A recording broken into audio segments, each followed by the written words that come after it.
روزی پدر به فرزندش گفت: پسرم، آیا میدانی که جنت به پول است و دوزخ به پول؟ پسر حیران شد و پرسید که ای پدر، چه خیل جنت به پول است و دوزخ به پول؟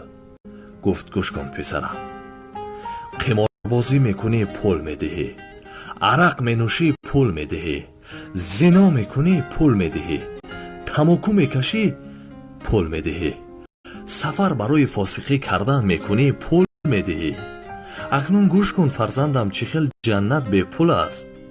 نماز میخوانی به پول میخوانی، روزه میگیری به پول میگیری، استغفار میگویی به پول میگویی، چشمت رو از نامحرمات دور میکنی به پول میکنی.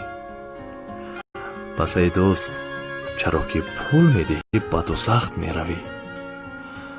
آیا به پول جنت نمیخواهی بروی؟ روزی پدر به فرزندش گفت: